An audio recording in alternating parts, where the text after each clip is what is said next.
तो यही है पांडव का प्रसिद्ध गांव बारनावत। और इस बारनावत गांव को अब बरनावे के नाम से जानते हैं। और ये बड़ौद से मेरठ को जाने वाली सड़क पर मेरठ से करीब 30 किलोमीटर की दूरी पर है। तो अब मैं आपको बरनावा गांव का दृश्य दिखा रहा हूँ।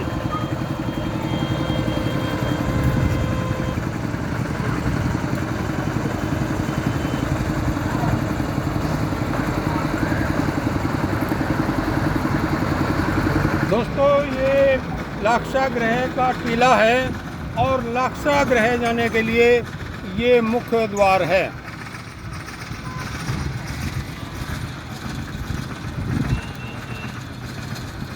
तो हम इस टीले के बाहरी भाग को दिखा रहे हैं और देखिए, हम दिखाते हुए चल रहे हैं और कहते हैं कि ये टीला जो लाक्षागृह महल बनवाया गया था, ये उसके जले हुए की राख थी, जो युगों के बाद ये मिट्टी में परिवर्तित हो गई है। और ये भी कहते हैं कि यदि खुदाई होती है तो यहाँ से वो राख भी निकलती है। अब देखिए, हम चल रहे हैं दिखाते हुए, आप देख लीजिए कितना ऊंचा टीला है ये।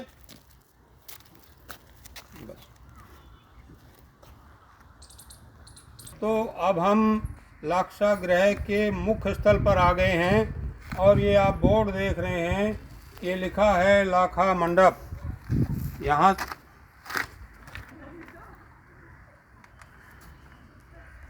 यहाँ पांडव को ठहराया गया था। दोस्तों, लाक्षागृह इंसानी गुरूर तथा अपने को मारने की जुनून की आज भी चीख चीख कर गवाही दे रहा है और युगों युगों तक देता रहेगा। माली बाग से तरह तरह के सुंदर फूल चुनकर लाता है और एक धागे में पिरोकर माला बना देता है। यदि वही धागा कमज़ोर हो तो माला टूट जाती है और बिखर जाती है। महाराज धृतराष्ट्र हस्तिनापुर परिवार का कमज़ोर धागा था। पुत्र मोह में फंसे होने के कारण वे उचित निर्णय लेने को समर्थ नहीं थे। दुर्योधन तथा मामा शकुनी पांडव को राज्य में हिस्सा नहीं देना चाहते थे। इसके लिए वे नई नई कुटिल योजनाएं बनाते रहते थे। भगवान श्री कृष्ण इस पारिवारिक झगड़े से अवगत थे और दुखी थे। वे महाराजा धृतराष्ट्र के पास एक संधि प्रस्ताव लेकर गए और कहा कि महाराज, आप पांडव को सिर्फ 5 गांव दे दें, बाकी का पूरा राज दुर्योधन को दे दें। और वो 5 गांव जो श्री कृष्ण जी ने बताए थे, उनके मैं नाम बताता हूँ। पहला गांव था श्रीपत, जिसको इंद्रप्रस्थ भी कहते हैं और आज की दिल्ली है। दूसरा था व्याघ्रप्रस्थ, जिसे बागपत कहते हैं। और तीसरा था स्वर्णप्रस्थ, जिसे सोनीपत कहते हैं। चौथा था पांडुप्रस्थ, जिसे पानीपत कहते हैं। पांचवा था तिलपत, हरियाणा के फरीदाबाद जिले का कस्बा है। तो अब हम पैड़ियों से ऊपर चढ़कर मुख्य स्थल पर आ गए हैं और आपको ये मुख्य स्थल दिखा रहे हैं। देखिए कितना बड़ा, जहाँ पर लाखा मंडप बनाया गया था, कितनी बड़ी जगह है। सुन, दुर्योधन ने कहा था, 5 गांव तो क्या, मैं पांडव को सुई की नोक के बराबर भी जमीन नहीं दूंगा। यह सुन श्री कृष्ण समझ गए कि हस्तिनापुर पर काल मंडरा रहा है और वो चुपचाप वापस लौट आए। दुर्योधन तथा शकुनी ने बारनावत, जिस पर आज हम यहाँ खड़े हैं, यहीं पर में एक मेले का भव्य आयोजन कराया था।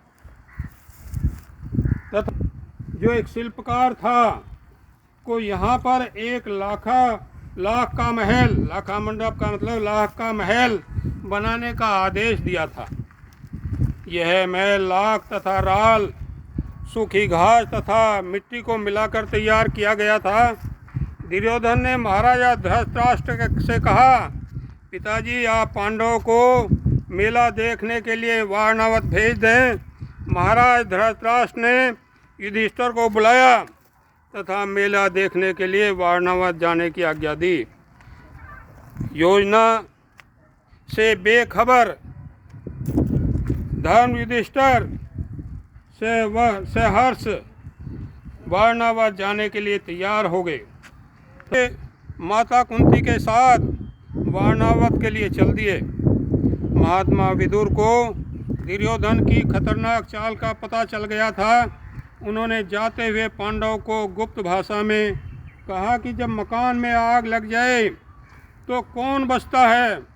दुर्योधन ने कहा कि चूहे बचते हैं।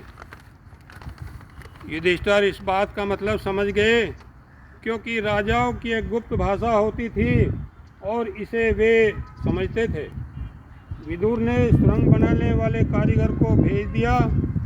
उनके पास सिर्फ 2 दिन का समय था। शीघ्रता से कारीगरों ने 1 दिन 1 रात में सुरंग तैयार कर दी।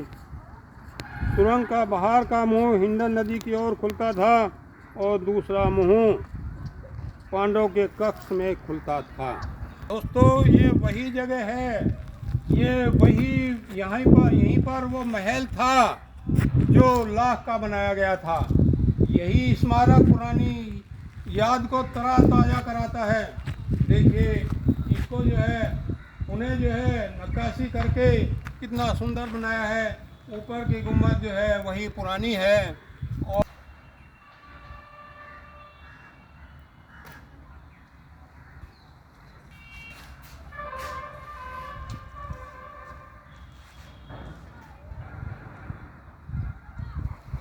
तो जब पांडव यहाँ आ गए थे, माता के कुंती के साथ रहने लगे, तो उन्हें खबर थी कि 2 दिन के बाद ये लाखा मंडप जलकर भस्म हो जाएगा। इसलिए उन्होंने यहाँ से निकलना बेहतर समझा और यहाँ पर उन्होंने सुरंग उनके कक्ष में खुलती थी और वो सुरंग जो है वो यहाँ थी जहाँ पर मैं खड़ा हूँ। ये सुरंग का स्थल है और ये सुरंग थी और यही पुराना एक साक्ष्य है। ये पुराना साक्ष्य है, ये पुराना साक्ष्य मैं आपको दिखा रहा हूँ कि यही साक्ष्य है उस महल का। ये सबसे पुराना प्रतीत होता है और यहाँ पर ही वो रहे होंगे। और यहाँ से जाने से पहले माता कुंती ने एक भोज का आयोजन किया था। यहाँ पर मेला लगा हुआ था और मेले में से बहुत सारे लोग यहाँ भोजन के लिए आए थे। जब वो भोजन करने चले गए तो माता कुंती ने आदेश दिया था कि दुर्योधन की योजना के अनुसार सिर्फ 1 दिन पहले ही इस मंडप में आग लगा दी जाए। तब 1 दिन पहले भीम ने सभी अपनी माता कुंती और चारों भाइयों को बाहर निकाल दिया था सुरंग के द्वारा और उस महल में आग लगा दी थी। तो आग लगाने के बाद महल धू धू कर जलने लगा। यहाँ से इस महल का शिल्पकार पुरोचन और एक भेलनी और उसके 5 पुत्र भाग नहीं पाए और वो इसी में जलकर राख हो गए। तो मैं इस भवन की, पुराने भवन की देखिए बनावट दिखाना चाहता हूँ। ये किस प्रकार से बनी हुई थी। ये ही वो प्राचीन इमारत है। देखिए छत इसकी किस तरह से गोलाकार उसमें ईंटों से बनी है और ये सबसे पुरानी मुझे प्रतीत हो रही है। ये इस भवन को पुनः अच्छा बनाने से पहले ये अवशेष पुराने छोड़े हुए हैं। देखो ये किस प्रकार की ईंटें हैं। लगता है ये बहुत ही पुराना जो है यहाँ पर निर्माण है। साक्षागृह के मुख्य स्थल से आपको यहाँ का दृश्य चारों तरफ का दिखाना चाहता हूँ और इस वारणावत गांव को की छटा भी मैं आपको दिखाना चाहता हूँ।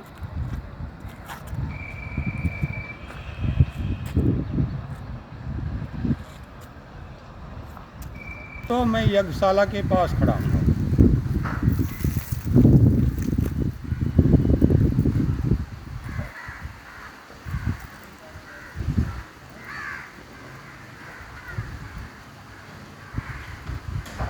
रक्षागृह से खोदी गई सुरंग हिंडन नदी की ओर को खुलती थी, और अब हम उसी जहाँ सुरंग खुलती थी वहाँ के लिए चल रहे हैं। देखिए पैड़ी से उतरते हुए हम चल रहे हैं, कितनी ऊंचाई से हम यहाँ नीचे की ओर चल रहे हैं। अब हम यहाँ आ गए हैं जहाँ ये सुरंग हिंडन की ओर को खुलती है। ये 2 हिस्सों में सुरंग बट गई थी। पहला हिस्सा सुरंग का ये है, देखो मैं आपको दिखाता हूँ, और मैं अंदर भी जाकर दिखाता हूँ। देखिए मैं अंदर चलता हूँ, और ये यहाँ से सुरंग ऐसे मुड़ गई है, और अंदर तो जानवर का खतरा है। दोस्तों दूसरा हिस्सा सुरंग का ये है, मैं आपको दिखा रहा हूँ। देखिए मैं अंदर भी बढ़कर दिखाता हूँ। इसमें ये भी बहुत इधर को मुड़ गई है, पश्चिम की तरफ को, और बताते हैं कि इसमें बहुत सारे मोड़ हैं। और इसमें जो है अब ऊपर मिट्टी भी गिर गई है, इसलिए अंदर तक जाना संभव नहीं है। तो ये इधर निर्जन स्थान था, और इसलिए सुरंग इधर को खोली गई थी। और हिंडन यहाँ से 200 मीटर की दूरी पर है, जहाँ यही पेड़ खड़े हैं 200 मीटर की दूरी पर इसके किनारे पर। तो यहीं से पांडव विदुर द्वारा भेजी गई नाव में बैठकर और फिर धारा के विपरीत यानी उत्तर दिशा को चले गए थे। अब तो यहाँ से निकलने के बाद पांडव कहाँ गए, इस बात को हम अपनी अगली वीडियो में बताएंगे कि उन्होंने कितनी कितनी विपत्तियों का सामना किया और कहाँ कहाँ वो रहे। और मेरा ये मानना है कि जो धर्म के मार्ग पर चलता है वो कभी मर नहीं सकता, और वो सदैव उस धर्म उसकी रक्षा करता है। और अंत में मैं ईश्वर से प्रार्थना करता हूँ कि आप सभी स्वस्थ रहें, सुखी रहें।